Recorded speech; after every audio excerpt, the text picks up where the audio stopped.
George, there's only a few days left. You still maintain this very strong demeanour, but is the adrenaline starting to pump now? Yeah, I'm trying not to let it, I want to save it for the fight. Fights can be won and lost in the days leading up to the fight. It obviously came with a game plan today to really try and put it on me, put the pressure on. But it's just gas and air at the moment. It's just people talking nonsense. Everything that needs to be said has already been said, and I'm just ready for Saturday. Obviously there is such a huge grudge between you two. Can emotional attachment ever slightly sort of cloud a game plan or cloud your tactics on the night? It certainly can, but it won't happen for me. I'm fully focused. I just see James as an opponent. I don't see him as a person, and he's just someone who I'm going to war with Saturday night, who I'm going to tear him apart. Last time we saw you, you were at your amateur gym that you both shared. How was that, sort of taking a trip down memory lane? Yeah, it was nice. I'm down there all the time. Say hello. I kept a good relationship with my gym. Remember where I came from, and try and give a little bit back when I can. But being in there with James, that was something different. As I hadn't done that in a while. Were you friends when you were there training together or not? No, just acquaintances. It's a small gym. You've seen it. It's tiny, and you have to get along. If you don't get along, you don't want to be round with someone in that close proximity all the time. So everyone got along down there, but we wasn't close buddies. No. Did the big sort of fallout happen when you did beat him at amateur level? Yeah, once I beat him, he couldn't take the shame of it. He couldn't take the fact that he wasn't number one in the gym, even though he never was. He just thought he was, and I think that realisation hit him hard, and he decided he couldn't train around me no more. So that was when he left. Does that give you the psychological edge on the night, the fact that you have already beaten him? Yeah, it should do. I mean, the fact that he's built up so much delusion and ignorance over the years is serving him well in the build-up to this fight, but that will be stripped away. I've been stripping away at that already, I know it, and it's only for the gracious work of his cheerleader, Jim McDonald, who's done a fantastic job in building him up for this fight. Once he's in there on his own, you're only going to get Jim 1 minute in 4 minutes, and it's not going to be enough. It's not going to help him. And we saw you were sporting a black eye. Obviously shows you've had some very hard competitive sparring with the likes of Durrell. How's that been going over in Miami? Yeah, good. Miami was great. I had some great sparring out there. Since I've got back, I've had 5 weeks here. Trained at Park Plaza. Been working really hard. Some more great sparring. Can you tell us anyone else you've been sparring with? We were sparring with a young fella called Ryan Ashton, who was mentioned earlier. He's amateur, just turned pro. Fast hands, fast feet, southpaw. Ask questions. You're not exactly like James, but that's not what you look for in a sparring partner. You look for attributes that they have in a variety of different sparring partners. So I've had quite a few bodies come in and out, and I've probably done more sparring for this fight than any other fight. So it's been really good.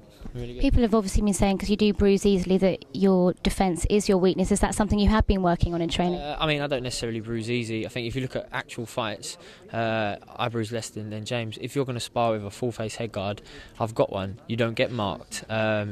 If you're going to spar with padding on your ribs, your body shots won't hurt. I don't do that.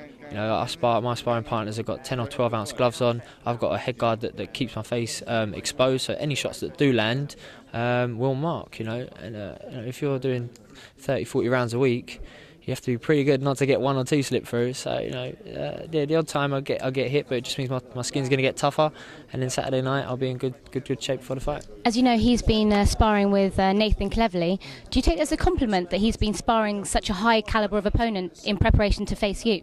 No, I think he's just doing his job correctly. I don't think he sparred with Nathan for a particularly long amount of time. I think he only did a few sessions with him, and the thing with Nathan is he's a great fighter, but he's not a fighter like me. He's taller than me, he's longer than me, throws a lot more punches than I do.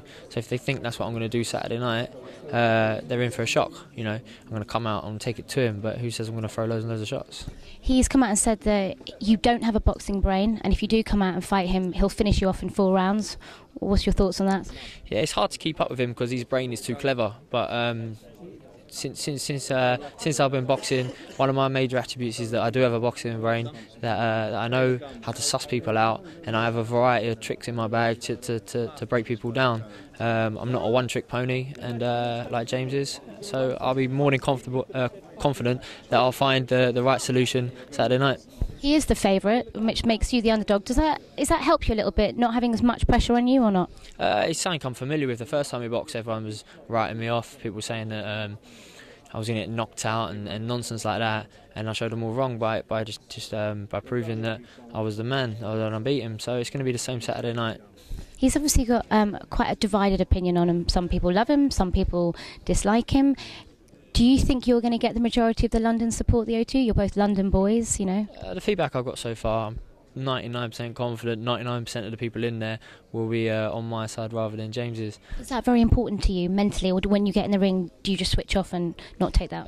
It's important to you, like when you get out of the ring afterwards, that people like you. But during the fight, you just got to concentrate on the guy in front of you, and that's all I'll be doing Saturday. Obviously, you've done all your hard training now. As we said, there's only 2 days left. What do you do now? Do you just switch off completely? Do you chill out? Yeah, things like this have been keeping me busy. I've got the weigh-in tomorrow, so I'll be making weight tonight, which usually... You've got many pounds to drop or not? No, not at all. Usually it's quite a strain. I've got quite a few to drop last day, but today I'm in good shape. I'm still drinking water. I just be back here tomorrow for the weigh-in, and then that's it. We're ready to go. We can't wait for Saturday. Thanks for talking to us. No worries. Thank you.